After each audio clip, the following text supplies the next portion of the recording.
E aí pessoal, tudo bem com vocês? No vídeo de hoje eu pretendo ser o mais breve possível, afinal de contas o objetivo vai ser fazer um feedback sobre o resultado mensal das operações de trade com robô ao longo desse mês de junho. Então sem muita enrolação vamos direto ao nosso feedback. Antes de mais nada, eu gostaria de lembrar que a cada final de mês eu compartilho o resultado mensal da minha carteira de renda variável e eu falo sobre alguns acontecimentos no cenário político-econômico também. Então eu recomendo que vocês deem uma passadinha no aprendizfinanceiro.com.br e deem uma conferida. Antes de continuar, eu recebi alguns questionamentos referentes à dificuldade de utilização do robô. Pelo que eu pude entender, a dificuldade pode acontecer para quem tem no sistema Windows o UAC ativo, que é o User Account Control.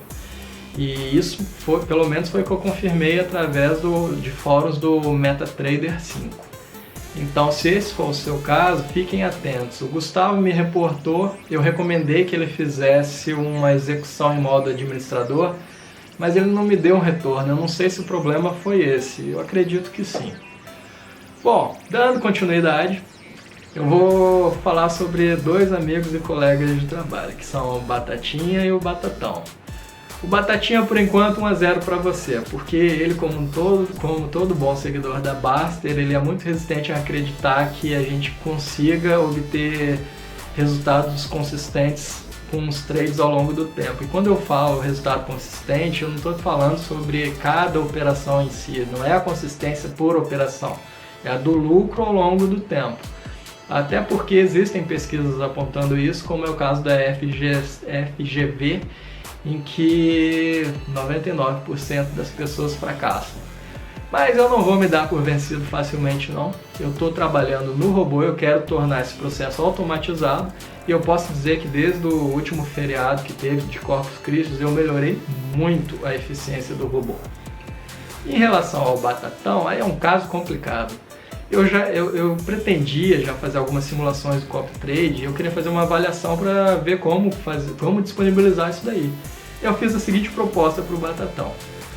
Para não complicar muito para o lado dele, para não expor ele a um risco desnecessário, eu propus que eu daria o capital inicial para ele fazer a operação de trade, mas que ele teria que fazer a assinatura do copy trade. Então o custo dele seria do copy trade, da assinatura, e o meu custo, o capital inicial para ele começar a operar.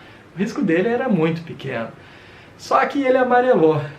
E aí ficou naquela, mas aqui eu acho que ainda está cedo, eu queria ver o resultado mais consistente, eu queria mais garantias. Eu não posso dar garantia nenhuma. Então, Batatão, essa aí é 1-0 para mim e eu não sei quando que vai ser a próxima oportunidade não.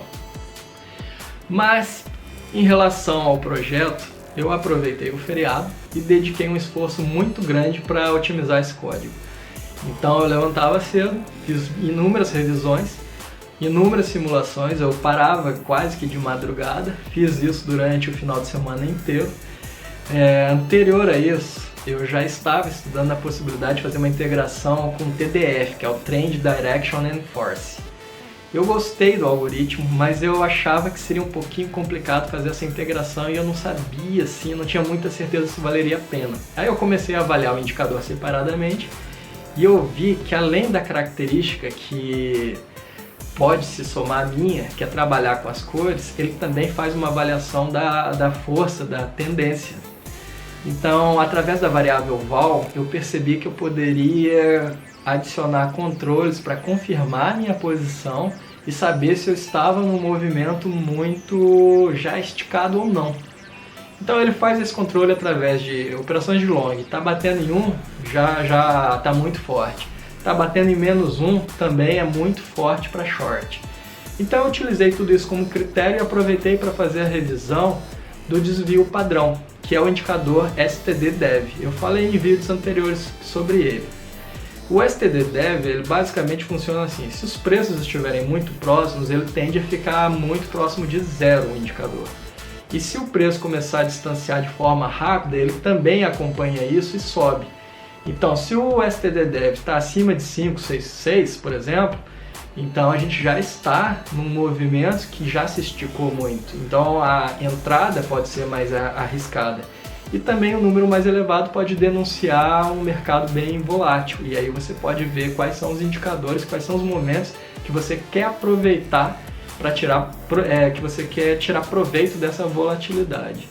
Então eu aproveitei para rever tudo isso daí, fiz a integração com o TDF e consegui ampliar o resultado desse robô em 4 vezes. Eu já ultrapassei os 4.000 pontos depois dessa última alteração. Estou bastante satisfeito. Infelizmente eu só consegui fazer isso faltando 2 semanas para encerrar o mês. E a primeira versão demo que eu disponibilizei, ela não estava muito eficiente. Não vou negar que em parte a culpa foi também do próprio algoritmo, que ainda precisava de algumas melhorias. E também não dá para negar que eu também amarelei um pouco em alguns momentos, porque existiam momentos em que o robô acertava e errava.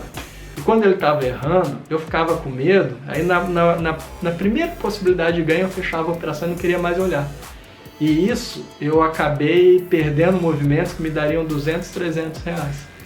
Então eu acabei ampliando o meu prejuízo porque eu não confiei no robô. Mas de um jeito ou de outro o resultado não seria tão bom. Não sei se seria os 400 negativo, mas faz parte. Eu não tenho como garantir para vocês, eu já falei isso antes. Os prejuízos eles vão acontecer, é inevitável. O que a gente busca é a simetria. Quando perder, a perda tem que ser bem menor do que o nosso lucro. Então a gente tem que avaliar ao longo do ano quanto a gente ganhou e quanto a gente perdeu para saber se vale a pena ou não. Agora você achar que eu vou colocar 100 reais, do 100 eu vou transformar 200, vou para 500 e aí tá tudo certo, e quando perder eu já tive os meus 500, não é assim que a coisa funciona não. Não se iluda. Se você não conseguir lidar com as perdas, o trade não é para você. Isso aí é a única certeza que eu posso te dar.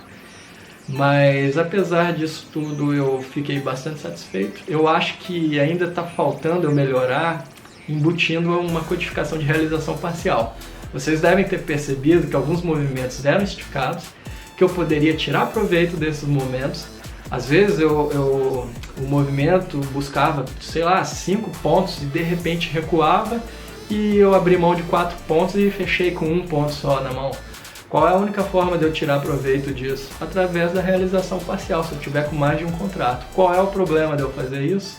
É que na realização parcial eu também aumento a minha margem de... meu risco, digamos assim. Porque se eu entrar na operação e o mercado for contra mim, o meu prejuízo vai ser multiplicado pelo número de contratos. Então eu tenho que fazer uma avaliação sobre o número de erros e acertos para ver se compensa ou não. Mas eu vi que eu perdi muitas oportunidades, Então a minha ideia é embutir a realização parcial. O código original já tem algum tratamento, mas eu quero melhorar. A versão demo eu não permito que vocês forneçam o número de lotes justamente para não expor a um risco desnecessário. Assim que eu sentir que está mais confiável, eu vou disponibilizar. A cada revisão de código que eu for colocando no mês, eu vou estender um a mais. Então, a próxima versão demo que eu vou disponibilizar ainda hoje, provavelmente no final da tarde, vocês vão ter o prazo estendido e um robô que é 4 vezes mais eficiente. Então, quem quer fazer simulação ou quem quer já tentar operar com esse robô, eu recomendo que vocês... Recomendo não, é obrigatório fazer o download. Não dá para ficar com a versão anterior não. Eu espero que vocês tenham gostado do vídeo. Boa sorte a todo mundo, para mim e para vocês. Vamos ver o que vai acontecer o próximo mês também. Que seja um resultado melhor. Até a próxima. Tchau, tchau.